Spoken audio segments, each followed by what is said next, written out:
Bom, pessoal, então a gente falou dos veículos inertes e agora eu vou falar mais sobre o paramono. O paramono, ele é considerado um veículo oleoso. No entanto, ele tem uma tensão superficial bem baixa, apesar de ser oleoso. Então, um dia que você estiver na clínica tendo a oportunidade de ver o paramono, você pode colocar numa placa de vidro uma gota de paramono e uma gota de água. Então você vai ver que rapidamente a gota de paramono ela se dispersa na placa de vidro e a gota de água fica inteirinha. Então isso é a tensão superficial que a gente chama do paramono. Essa tensão superficial do paramono ela é baixa. Então ele se espalha rapidamente. Então ele não vai interferir tanto na dissociação iônica do hidróxido de cálcio. Aliás, ele não interfere, porque a maior parte dessa pasta quem vai interferir na dissociação iônica do hidróxido de cálcio vai ser o veículo viscoso.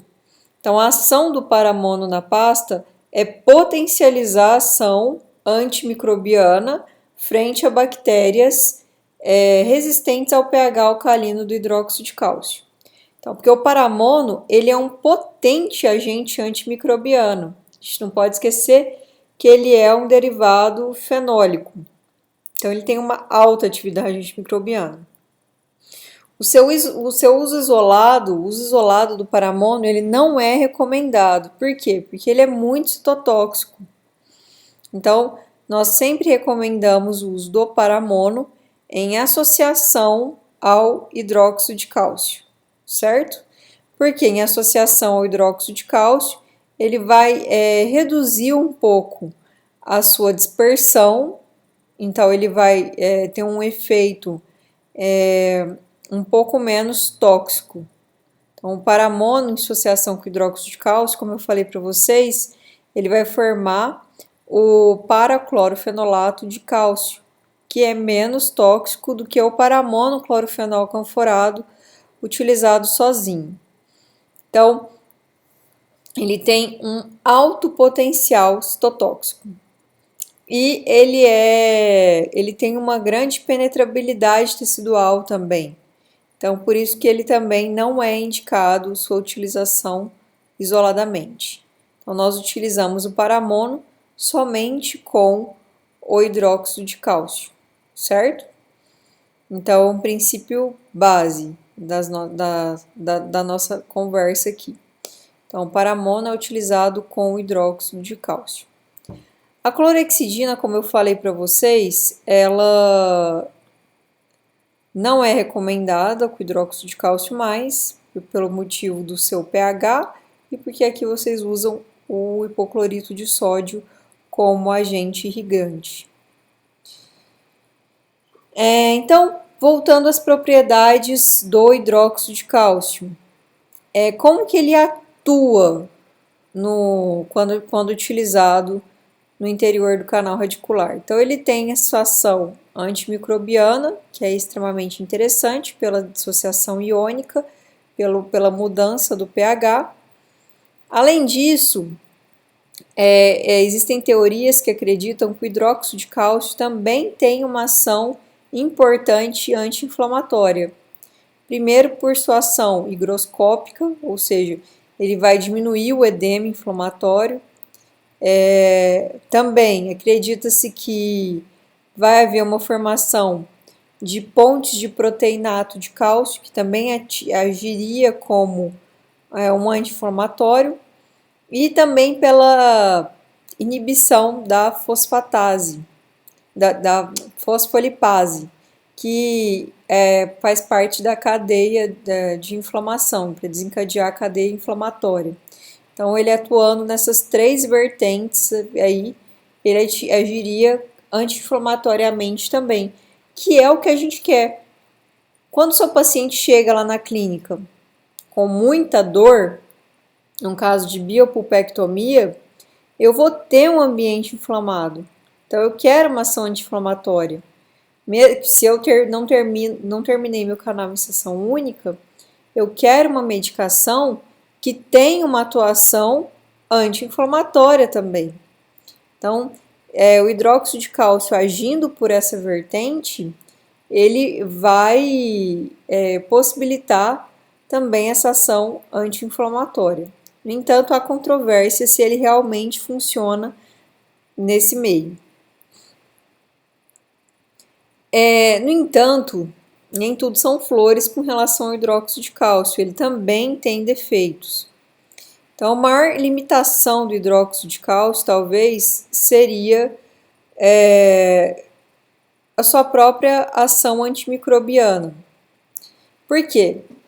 Para agir, o hidróxido de cálcio, para ter atuação, o canal tem que estar limpo, livre de matéria orgânica. Então, isso é importante que você grave. O hidróxido de cálcio, ele não age na presença de matéria orgânica. Se ele não age na presença de matéria orgânica, não faz sentido utilizar o hidróxido de cálcio quando eu só realizei a abertura e o esvaziamento.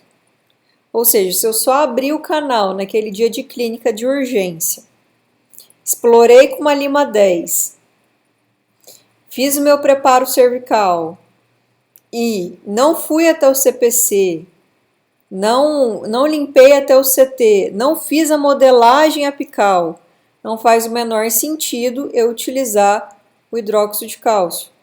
O hidróxido de cálcio se dissociar em íons cálcio e hidroxila, além do veículo, se eu tiver matéria orgânica, esse hidróxido de cálcio não vai funcionar. Ele não funciona na presença de conteúdo orgânico. E aí ele não vai alcalinizar o meio. Então é um ponto importante. Além disso, outra limitação do hidróxido de cálcio é que ele vai agir no canal principal. O hidróxido de cálcio, para agir, ele precisa encostar. Então, se ele encosta, ele tem função. Onde ele não encosta, ele não consegue sempre alcalinizar o meio. Então, a dentina, ela tem uma capacidade natural tampão. Então, a dentina, ela bloqueia essa alcalinidade do hidróxido de cálcio. Então, bactérias resistentes, como eu mostrei lá no comecinho da aula, na primeira parte, o biofilme entrando nos túbulos dentinários, entrando nas regiões de anfractuosidade, na região de complexidade anatômica, nessas complexidades, o hidróxido de cálcio ele não consegue agir muitas vezes.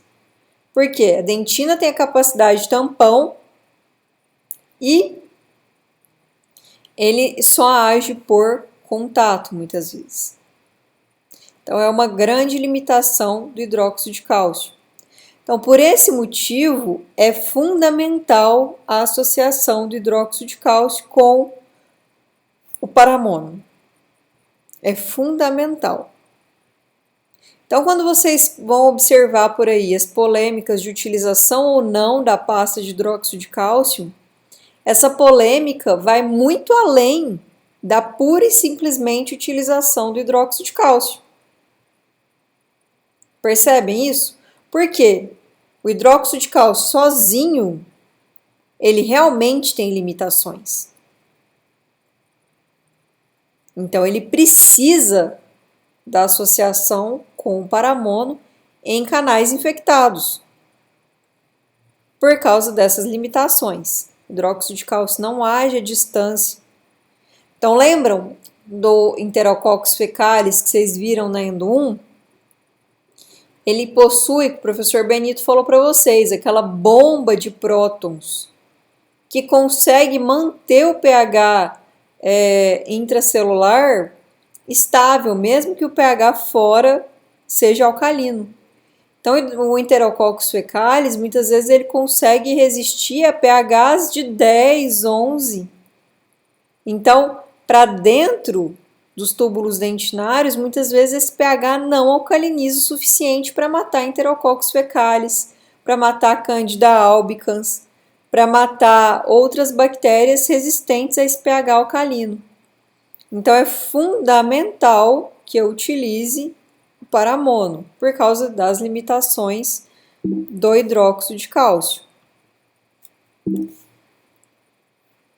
Além disso, vamos descer aqui. O hidróxido de cálcio, ele tem como... Então, como eu falei para vocês, o hidróxido de cálcio, ele tem limitações, e é importante que vocês fique claro na cabeça de vocês as limitações do hidróxido de cálcio, principalmente na hora de comprar a pasta para utilizar no consultório de vocês, certo? Então, além da hidroxiapatita ter a capacidade de de ter um efeito tampão no pH alcalino do hidróxido de cálcio, prejudicando, portanto, sua ação frente às bactérias distantes do canal principal, o hidróxido de cálcio ele tem uma baixa solubilidade. E o que quer dizer isso? Ele não vai chegar em regiões distantes também do canal principal, que é outro problema. E a presença de matéria orgânica prejudica o pH alcalino. Além disso, pessoal, o hidróxido de cálcio, ele em veículo inerte, somente ele tem um valor questionável do ponto de vista clínico. Certo? Então, por que ele tem um valor questionável? Exatamente por causa das bactérias distantes do canal. Lembra nos primeiros slides aquelas áreas em verde e em vermelho? Em verde era onde o instrumento não tocou. Então, lá onde o instrumento não tocou, distante do canal principal, que é onde o hidróxido de cálcio tem problema de atuação. Então, vocês vão ver muito por aí dentistas que utilizam pastas erradas de hidróxido de cálcio em caso de necrose pulpar. Vão ter estudos por aí mostrando que a utilização do hidróxido de cálcio não interfere no nível de sucesso, mas na verdade interfere por quê? Porque está usando a pasta errada. Está utilizando pasta com veículo inerte, muitas vezes aquoso, sem o paramono. Então, realmente, o valor do hidróxido de cálcio em pastas com veículo aquoso, sem associação do paramono, tem um valor questionável. Então, usar uma pasta dessa e fazer inserção única, talvez realmente não tenha diferença. Então, o respaldo que a gente tem das pesquisas mais sérias mostram que é importantíssima a utilização correta do hidróxido de cálcio. Então, quando a gente pensa na sua ação antimicrobiana, ele tem essa série de limitações. Bem, além das ações, da ação antimicrobiana do hidróxido de cálcio, nós temos também a sua ação na indução de tecido mineralizado. Então, a gente tem que lembrar que num caso de necrose pulpar, essa infecção, muitas vezes, ela sai do canal radicular, né? E aí eu tenho uma estimulação, uma inflamação no periápice dentário, que vai promover uma perda óssea ali na região periapical, formando aquela lesão periapical visível radiograficamente. Então, essa lesão, muitas vezes, quando a gente combate as bactérias que tem no canal, o que vai acontecer? Essa lesão ela vai diminuindo. E é isso que eu quero. Eu quero que essa lesão diminua e quero que forme